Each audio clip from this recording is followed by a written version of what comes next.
Você sabe o que é metáfora? Sabe mesmo? Você tem certeza? Está certo disso? Posso perguntar?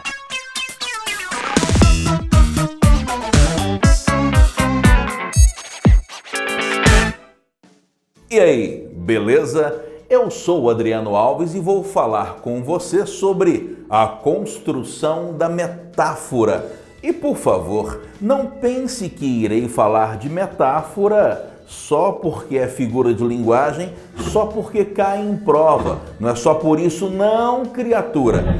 Falarei da metáfora também como ferramenta de construção da inteligência. Mas para você entender mesmo o que é metáfora, antes de qualquer coisa, você tem que saber o que é campo semântico. O campo semântico é um conjunto, imagine um conjunto de significados. Imaginou aí? Pois é que semântico quer dizer sentido, sema quer dizer sentido, e portanto o campo semântico é o conjunto de significados. Por exemplo, imagine a palavra tijolo. A palavra tijolo faz você lembrar quais outras palavras? Quando eu penso em tijolo, por exemplo, eu penso em massa, parede, construção, engenheiro, pedreiro, servente. São as palavras que me vêm à cabeça. Mas é claro que essa construção do campo semântico, o campo semântico, é variável de uma pessoa para outra. O engenheiro vai ter um campo semântico muito maior do que o meu em relação à palavra tijolo. Então é fundamental, para que compreendamos o que é metáfora, é fundamental que você saiba o que é campo semântico. Então anotou aí? Anotou mesmo, criatura? Entendeu o que é campo semântico? Campo semântico é o conjunto de significados, é o listamento de palavras que se associam pelo sentido. E isso é fundamental para que você entenda a comparação. Comparação é qualquer intersecção entre campos semânticos. É isso que é uma comparação. Imagine, por exemplo, a palavra boca. Quando você pensa em boca, você pensa em quê? Eu, quando penso em boca, penso em dente, palato, língua. Eu penso em palavras como comida. Eu penso em termos como beijo. E são muitos os termos que vêm à cabeça quando eu penso em boca. Eu penso, por exemplo, nos verbos abrir, fechar. Agora, por favor, pense na palavra cadeado. Qual é o campo semântico da palavra cadeado? Quando eu penso em cadeado, eu penso em corrente, segurança, portão, chaves. E eu penso também nos verbos abrir e fechar. Ou seja, a palavra boca pertence a um universo de significados. A palavra cadeado pertence a um outro universo de significados. Mas se eu digo sua boca é como um cadeado, querendo me referir a uma pessoa que fala muito pouco. Puxa, se a sua boca é como um cadeado, o que permitiu essa comparação?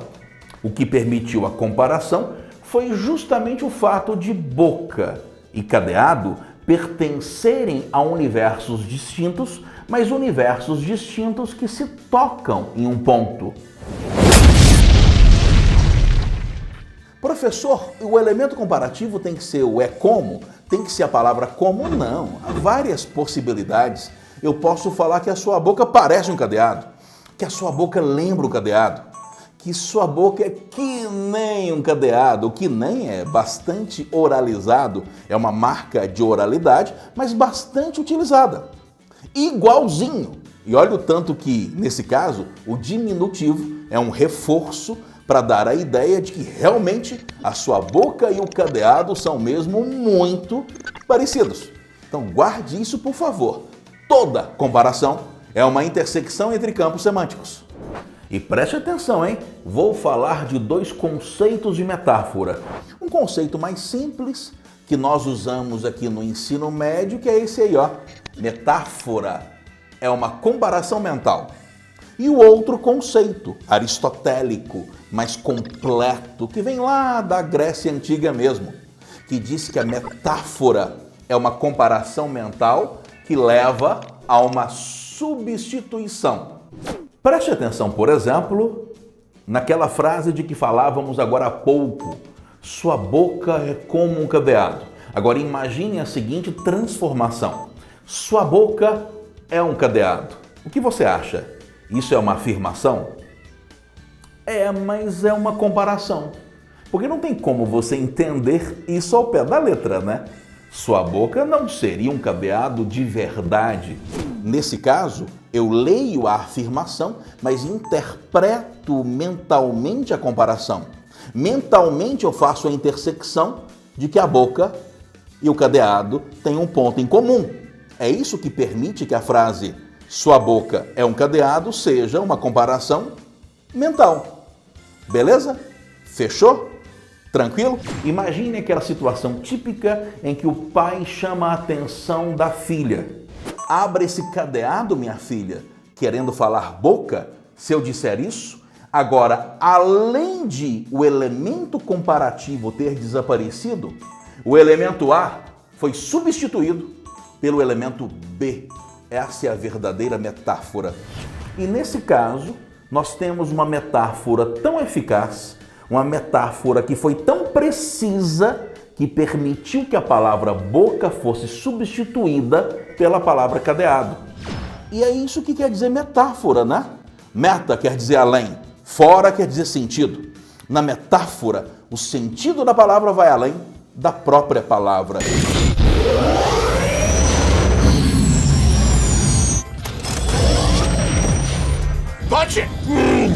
Então foi só no último exemplo que o termo foi ampliado, que o significado foi ampliado.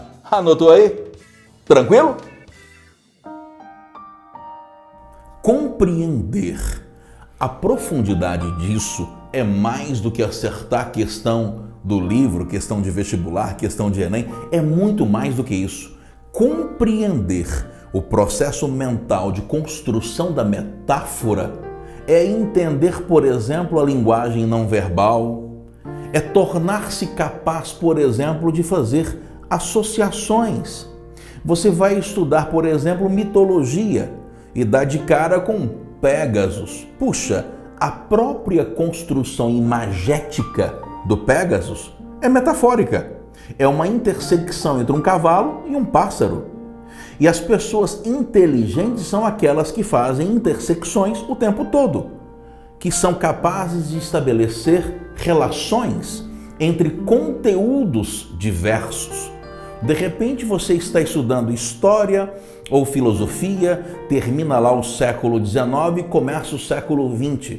Aí você descobre que o século XIX é a época do determinismo, ali o final do século XIX, do positivismo, época em que as pessoas achavam que tinham certeza de tudo. Aí o século XX começa com a dúvida. Freud, com a interpretação dos sonhos, apresenta-nos o inconsciente, falando da ideia de que o sujeito nem tem controle de si mesmo. Há muita coisa, muito desejo, muita frustração em você que você nem sabe que existe. Freud inaugura o século XX falando das incertezas. Logo no começo do século XX aparece Albert Einstein com a teoria da relatividade e de repente descobrimos que não temos controle nem sobre o que pensávamos a respeito do tempo. E daí na química o princípio da incerteza de Heisenberg. Não sabemos onde é que o elétron está. Na mesma época, a dualidade da matéria, não sabemos se a matéria é matéria ou se é energia. Um pouco depois inauguram-se vanguardas europeias, olha aí o surrealismo. E Salvador Dalí me aparece com aquela tela maluca com relógios derretidos, a persistência da memória. E quem constrói inteligência? Quem é capaz de estabelecer metáforas, de relacionar uma tela surrealista a um desenvolvimento científico da época. Entenda isso. Compreende melhor o seu mundo quem é capaz de estabelecer intersecções entre a própria vida, a vida que o cerca. E, por favor, Machado de Assis é mesmo um gênio, porque fechando o século XIX, numa época em que todo mundo tinha certeza de tudo, ele me aparece com a dúvida: Capitu traiu ou não Bentinho? Um abraço.